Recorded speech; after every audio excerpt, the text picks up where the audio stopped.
주 안에서 사랑합니다. 네, 우리 할렐루야 찬양대 찬양 우리 하나님께서 기쁘게 받으신 줄로 믿습니다.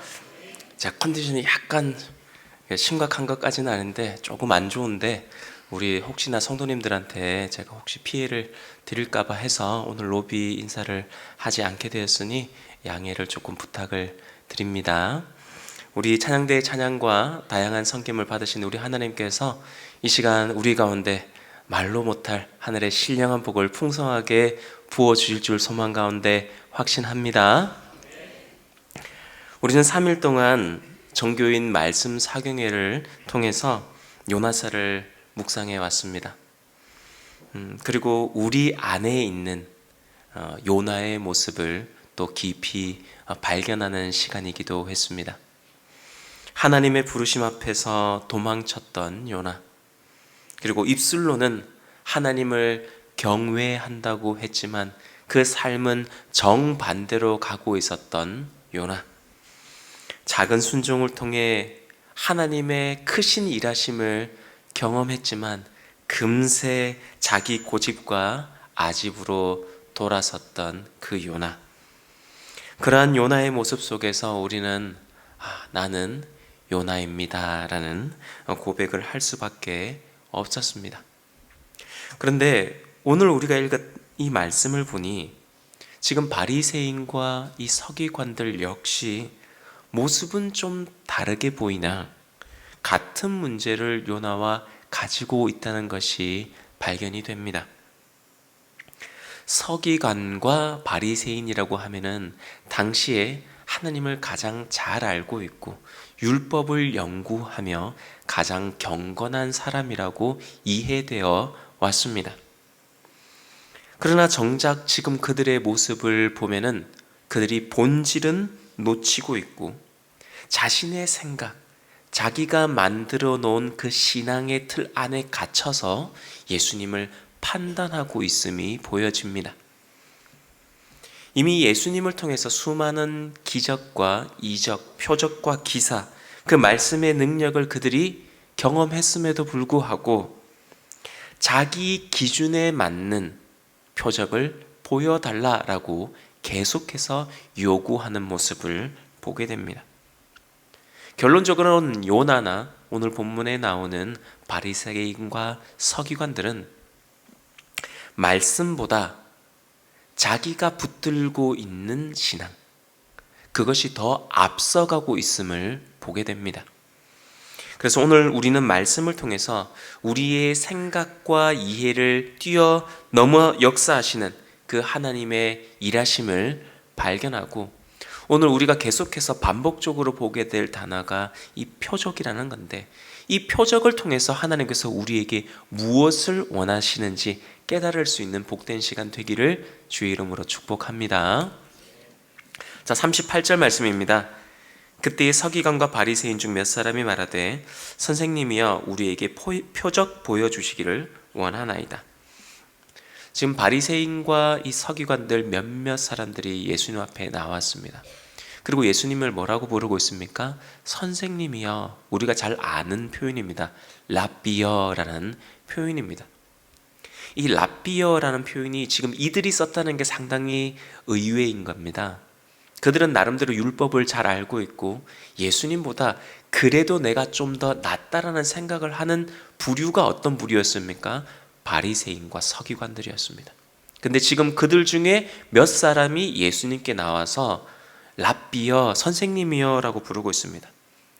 당신이 율법 교사로서 내가 존중합니다 라는 마음을 담겨 있는 게 이 표현입니다. 그렇게 본다면은 지금 이 바리새인과 서기관 중에 몇몇 사람이 예수님 앞에 나왔을 때에 그들의 심령은 처음부터 예수님께 적대적이지는 않았을 것이다 라는 게 일반적인 생각입니다. 어쩌면 그들 안에 이런 생각이 있었는지도 모르겠습니다. 이분이 정말 메시아라면은, 이 예수라는 분이 진짜 하나님의 아들이시라면은 조금 더 확실한 증거를 보여주면 좋겠다. 그들은 이런 생각을 가지고 예수님께 나와 표적을 요구했을지도 모르는 일입니다. 그러나 여러분, 여기서 말하고 있는 이 표적이란 게 무엇입니까? 여러분, 표적은 기적과 이적 이런 것과는 조금 구별이 됩니다. 물론 연결은 되어 있습니다. 기적이 일어나는데 그 기적이 하나님의 아들, 하나님이 보내신 메시아와 연결되어 있는 기적일 경우에 그 기적을 통해서 하나님의 아들이심이 드러나고 이 기적을 통해서 예수님이 그리스도이심을 드러나게 만들 때 그것을 표적이라고 이야기를 합니다. 사실 우리 삶 속에 돌아보면 기적 같은 일들이 얼마나 많이 있습니까? 저도 우리 과천 약수교회에 온 것이 기적입니다. 이렇게 좋은 교회에 이렇게 빠르게 불러주신, 그리고 임직식도 이렇게 빠르게 당겨주신 일은 없습니다. 근데 하나님께서 이런 기적 같은 일을 내게 주셨구나 뿐만 아니라 우리가 여러 가지 일들을 통해서 이건 기적 같은 일이야 라고 말할 때가 있지 않습니까? 그러나 그것을 다 표적이라고 하지 않습니다. 왜 그렇습니까? 그런 기적이 메시아, 하나님의 아들 되심, 이것을 드러내지는 않기 때문입니다. 그래서 이 표적은 기적을 통해 하나님께서 보내신 이 메시아의 권위가 드러나는 특별한 증거가 될 때에 우리는 표적이라고 부릅니다. 예수님께서는 이미 많은 부분에서, 오늘은 우리가 짧은 본문을 읽었지만 마태복음 본문을 조금 더 길게 앞뒤로 읽어보면 예수님께서는 그 표적이 될 만한 일들을 상당히 많이 보여주셨습니다. 안진뱅이가 일어나고 병든 자가 나음을 입고 죽은 자가 살아나고 귀신이 떠나가는 그 말씀의 권세가 드러나는 사건들이 곳곳에서 일어났습니다. 그러니까 예수님의 메시아 되심, 예수님의 하나님의 아들 되심은 사실 차고 넘쳤습니다.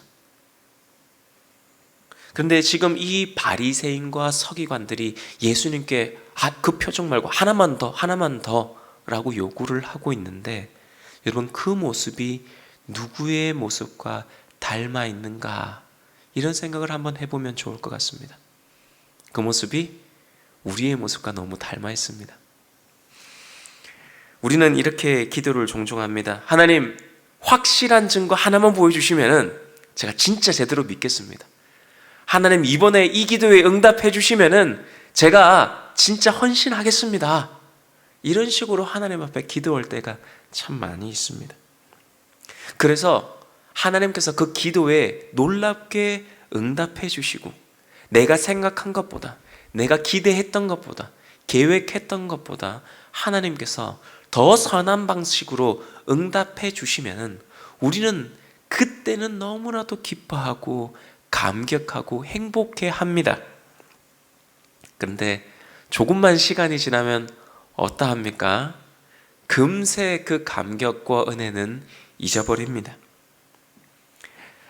여러분, 믿음이라는 것은 우리가 특별한 어떤 영적 체험이나 기도의 응답이 많아야만 생기는 것이 아닙니다.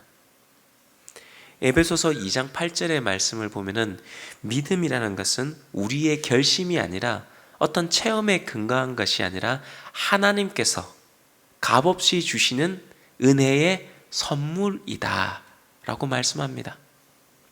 그래서 여러분, 아무리 많은 표적이 일어나고 내가 많은 기도의 응답을 받고 여러 상황을 거친다 하더라도 내 마음이 하나님 앞에 닫혀 있으면 믿음이 성장하기 어렵습니다. 반대로 하나님의 은혜가 임하면은 아주 작은 말 한마디도 그것이 하나님의 음성으로 들리고 내 삶이 바뀌게 되는 역사가 일어납니다. 자, 39절 말씀입니다. 예수께서 대답하여 이르시되 악하고 음란한 세대가 표적을 구하나 선지자 요나의 표적밖에는 보일 표적이 없느니라. 예수님께서는 지금 이 세대를 정의를 하고 계시는데 어떻게 정의를 하고 계십니까? 악하고 음란한 세대라고 정의하고 계십니다. 악하다라는 이 말은 하나님의 뜻이 분명하고 하나님의 뜻이 무엇인지 알매도 불구하고 아주 의도적으로 고집스럽게 불순종하는 태도를 가리켜서 악하다라고 표현합니다. 마치 우리가 사경회 기간 동안 살펴봤던 그 요나의 모습과 같이 하나님의 뜻이 너무나도 분명하고 하나님의 말씀이 분명함에도 불구하고 억지로 자기 뜻과 고집을 꺾지 않고 나아갔던 요나의 모습, 이런 게 바로 악하다라고 말씀하십니다. 그리고 음란하다라고 하는 표현은 이제 영적으로 볼 때 이 배교하다라는 의미를 지니고 있습니다. 입술로는 하나님을 믿는다고 하지만 그 삶으로는 하나님보다 자기 욕심과 자기의와 자기의 어떠함이 앞서는 자들, 우리의 마음의 중심에 누가 계셔야 됩니까? 주님이 계셔야 됩니다. 왜냐하면 무릇 지킬 만한 것보다 더욱 내 마음을 지키라. 생명의 근원이 이에서 남이니라. 우리의 마음에는 생명의 근원이 있습니다. 이 마음의 중심에 누가 계셔야 되는 겁니까? 하나님이 계셔야 됩니다. 근데 이 음란하다는 말은 뭐냐면은 이 내 내면에 가장 중심되는 이 생명의 근원되는 여기에 하나님이 계셔야 되는데 이 자리에 다른 것이 올라가 있다라는 의미가 됩니다. 그래서 예수님께서는 이 세대를 향해서 악하다, 하나님의 뜻이 너무나도 분명하고 하나님의 뜻이 우리에게 선명하게 증거되는데도 불구하고 그 말씀에 순종하지 않고 그 마음에 하나님이 있다고 말을 하지만 실제로는 하나님 없이 자기를 올려놓고 자기의 뜻과 계획을 따라 그것을 우상을 세우듯 살아가고 있는 그 세대라고 예수님이 말씀하고 계시는 겁니다. 그렇다면 그 악하고 음란한 세대는 왜 예수님께 표적을 계속해서 요구하는 것일까요? 그것은 그들이 생각하고 그들이 기대하고 있던 메시아 상과 예수님이 달랐기 때문입니다. 당시 유대인들은 다윗 왕과 같은 그런 사람, 모세와 같은 선지자를 원했었습니다. 그래서 다윗처럼 이 이스라엘을 강력한 국가로 세워주고 그리고 모세처럼 기적을 일으켜서 이 로마의 압제로부터 자신들을 해방시켜 줄 수 있는 정치적이고 군사적인 메시아를 그들이 원했던 것입니다. 문제는 그들이 이미 스스로 만들어 놓은 하나님, 스스로 만들어 놓은 메시아상이 있다 보니 예수님은 자기들이 만들어 놓은 그 메시아상 안에 들어오지 않는다는 겁니다. 성경은 모세와 같은 선지자라고 얘기했으니 이런 사람이 와야 우리의 메시아야. 그러니까 우리는 지금 메시아를 이렇게 생각하고 있으니 예수, 당신이란 사람은 우리가 생각하고 있는 그 표적을 보여주시오. 그러면 내가 당신을 메시아로 믿겠습니다라는 이야기를 지금 하고 있는 겁니다. 여러분, 결국 그들은 하나님을 말씀 그대로 믿는 것이 아니라 내가 원하는 신을 만들어 놓고 그것이 하나님이라고 생각하고 그것이 우리의 메시아라고 만들어 놓고 지금 믿으려고 하는 것입니다. 그러니 자연스럽게 우리가 생각하고 있는 이 메시아에 적합한 표적을 우리에게 보여달라 그들이 요구한 것입니다. 여러분, 요나의 모습도 마찬가지였습니다. 요나는 하나님의 은혜로 그 풍랑이 있는 바다에서 또 물고기 뱃속에서 구원함을 받았지만 자기는 건짐을 받았습니다. 자기는 구원함을 받았습니다. 그런데 자기는 그렇게 구원을 받았지만 자기의 대적 이 니느웨라는 도시가 그들이 용서받는 것은 용납 못하겠다는 것이죠. 내가 원하는 하나님, 내가 믿고 싶은 하나님은 그런 하나님이 되면 안 됩니다 라는 그 고집을 끝까지 피웠던 것이 바로 요나였습니다. 바리새인과 서기관들도 똑같습니다. 이미 수많은 기적과 표적들이 넘쳐났음에도 불구하고 내가 만든 하나님, 내가 생각하고 있는 그 메시아 상과 예수님이 맞지 않으니 끝끝내 예수님을 받아들이지 않았던 것입니다. 여러분, 이 악하고 음란한 세대, 저는 오늘날도 동일하다 생각합니다. 하나님의 뜻이 아주 분명함에도 불구하고 그 뜻에 의도적으로 불순종하는 자들이 있습니다.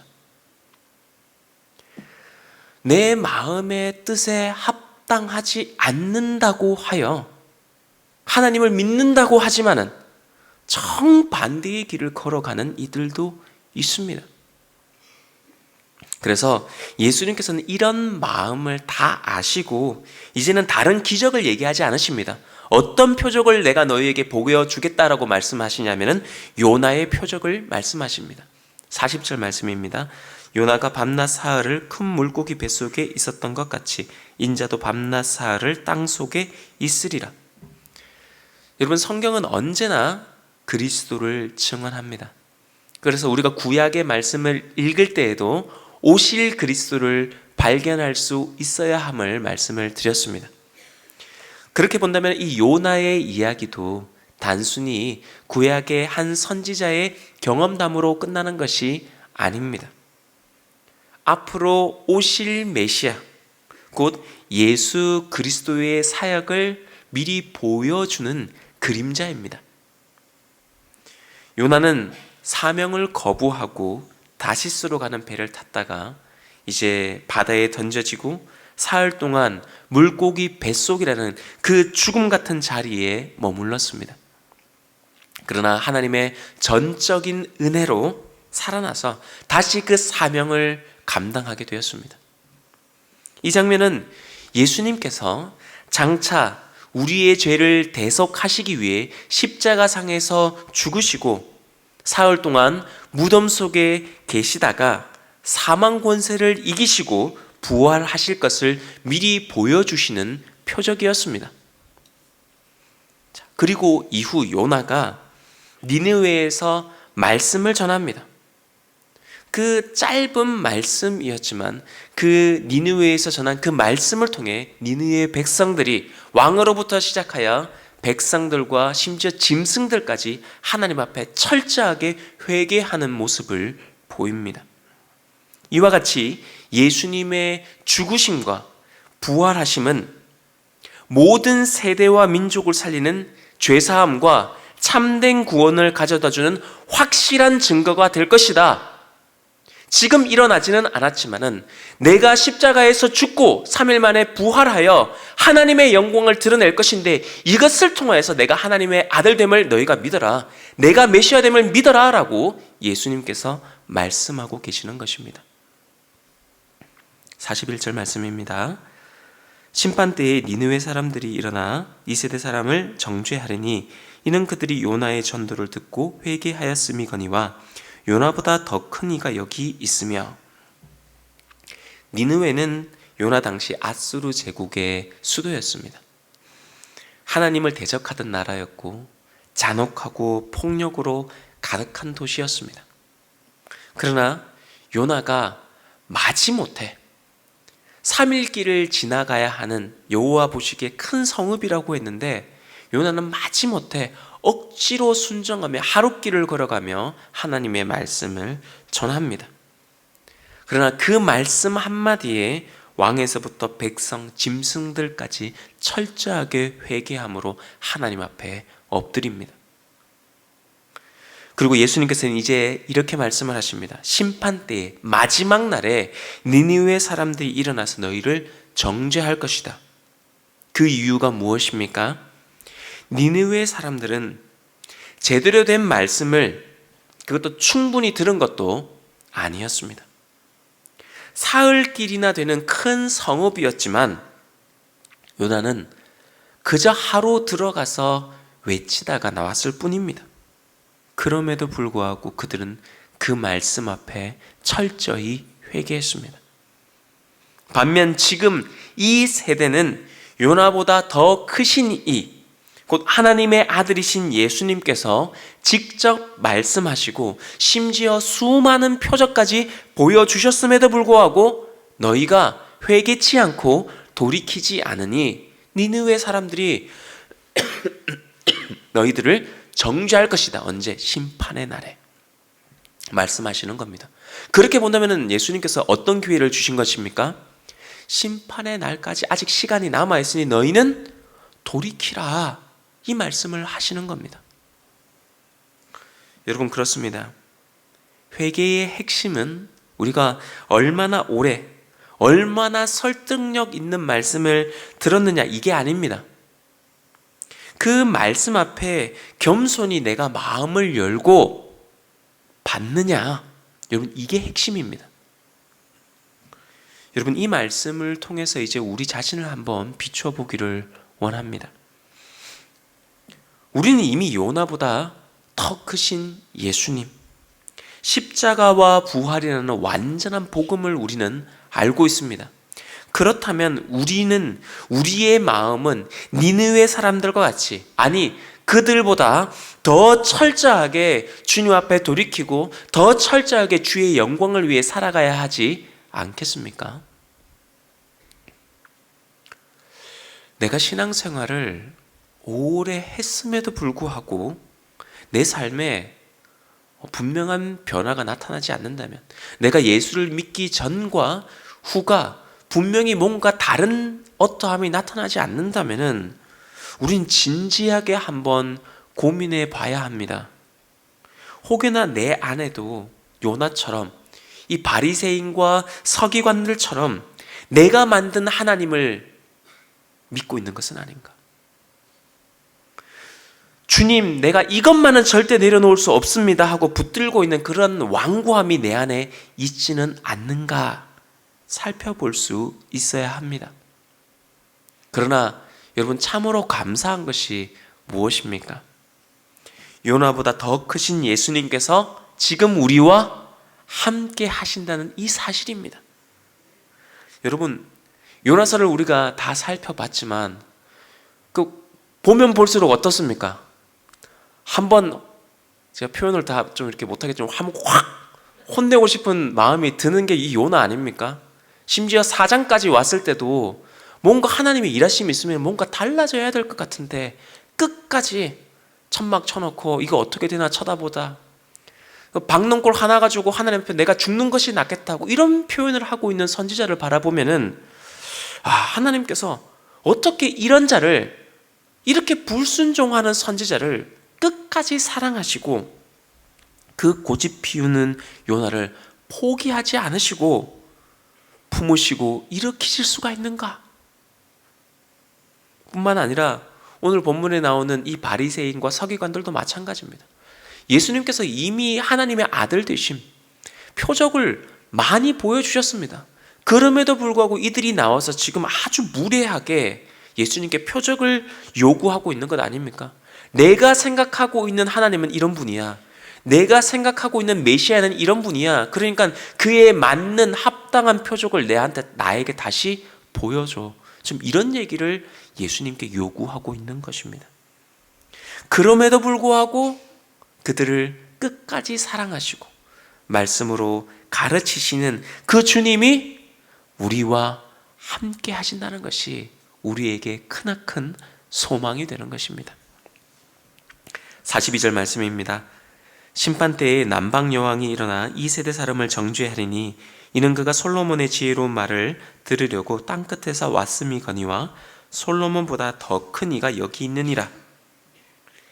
예수님께서는 이 심판날의 마지막 날에 니느웨 사람들이 이 악하고 음란한 세대 사람들을 정죄할 것이다 라고 말씀을 하시면서 동시에 스바 여왕까지, 남방 여왕까지 예를 듭니다.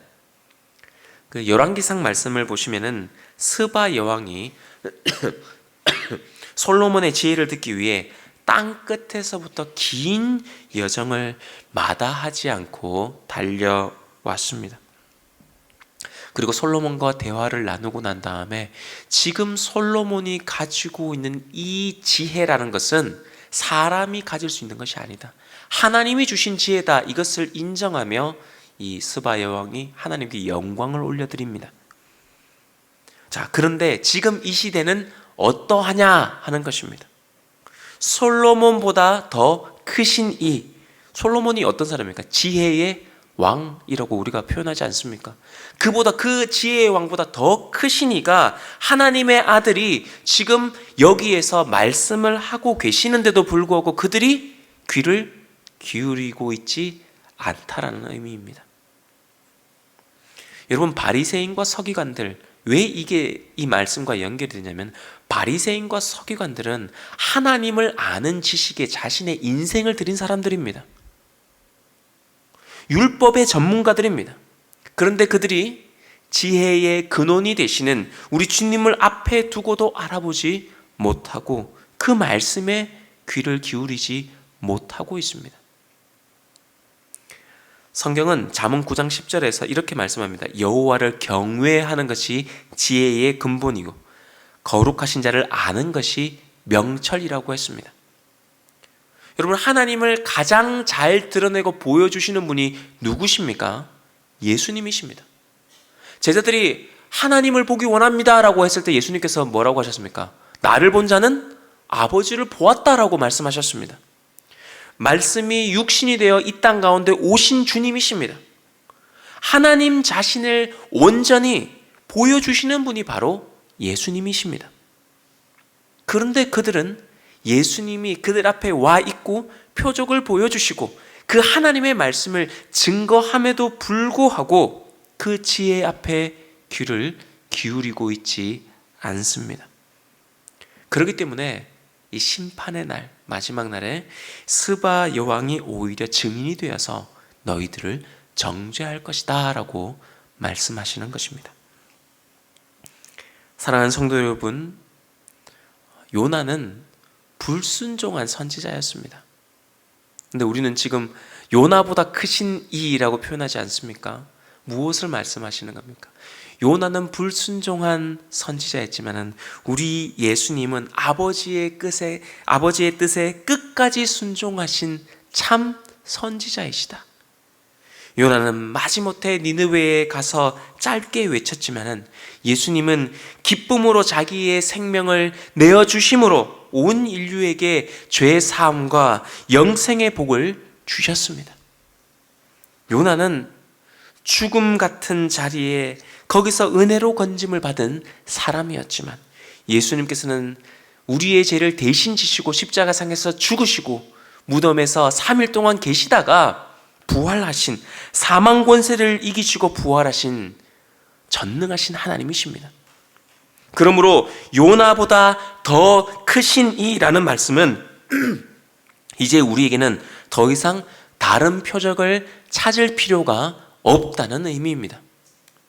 십자가와 부활, 바로 그것이 하나님께서 우리에게 주신 가장 확실한 표적이고 그것이 우리의 구원과 소망이 된다는 의미입니다. 말씀을 맺으려고 합니다. 예수님께서 말씀하시는 이 요나의 표적은 옛날 사건이 아니라 이제는 오늘 우리의 삶을 통해 다시 드러나야 할 표적입니다. 우리 안에 계시는 예수님으로 말미암아, 주님으로 말미암아 용서할 수 없는 자리에서 용서가 일어나고 절망 가운데서도 소망을 잃지 않고 죽은 것 같은 마음에서 새로운 생명이 피어나는 것, 여러분 이것이 무엇입니까? 이게 바로 기적입니다. 우리가 예수님을 구주로 믿고 살아갈 때에 우리의 인생이 바로 표적이 됩니다. 우리의 가정이 하나님의 은혜로 세워지는 것이 바로 표적이고 교회가 말씀 위에 굳건하게 세워지는 것이 표적이고 성도의 삶이 세상 가운데서 그리스도의 향기를 드러내는 것, 그것이 바로 세상이 보아야 할 표적입니다. 그러게 여러분, 우리는 이제 어떤 삶을 살아야 되겠습니까? 나는 요나입니다. 이제는 이 고백을 넘어서서 하나님, 제가 예수님의 하나님 되심을 드러내는, 예수님의 하나님 되심을 드러내는 표적이 되는 삶을 살아가기를 원합니다. 우리는 여기까지 나아갈 수 있어야 합니다. 그래서 우리의 삶이 기적 같은 증거가 되어서 사람들이 우리를 보면서, 우리의 삶을 보면서 예수님이 살아계시다, 예수님은 진짜 하나님의 아들이신가 보다, 그것을 고백하게 하실 수 있는 저와 여러분들 되시기를 축복합니다. 예수님이 참되신 그리스도 되심을 우리의 삶을 통해, 우리의 표적된 삶을 통해 주께 영광 올려드릴 수 있는 저와 여러분들 다 되시기를 다시 한번 주의 이름으로 축복합니다. 우리 이 시간 말씀 생각하시면서 합심하여 기도하기를 원합니다. 요나보다 크신 예수님, 십자가와 부활의 확실한 표적 앞에서 우리의 고집과 아집을 다 내려놓고 이제 말씀 앞에 겸손히 회개하며 아버지여, 저희가 이제는 표적이 되는 삶을 살아가게 하여 주옵소서. 우리 함께 기도하시겠습니다. 사랑이 많으신 하나님, 요나보다 더 크시고 솔로몬보다 더 크신 예수님을 우리에게 보내주심에 감사합니다. 우리는 자주 바리새인과 서기관들처럼 요나처럼 자기 고집, 내 생각, 내 기준을 붙들며 더 큰 표적을 하나님께 요구해 왔습니다. 그러나 우리 주님께서는 이미 주어진 가장 확실한 표적, 십자가와 부활의 은혜가 우리 가운데 있음을 말씀하십니다. 아버지여, 이제는 마음을 열고 아버지여, 우리의 삶이 표적이 되어, 우리의 삶이 기적이 되어 하나님의 영광을, 예수 그리스도 되심을 증거하는 삶 살아갈 수 있는 저희들 되게 하여 주옵소서. 우리의 아집과 우리의 완고함을 주여 깨뜨려 주시고 오직 복음의 빛 안에 굳게 설 수 있는 사랑하는 모든 성도 다 될 수 있도록 주님 인도하여 주시옵소서. 우리의 기도를 들으시는 우리 주 예수 그리스도 이름으로 기도하옵나이다. 아멘.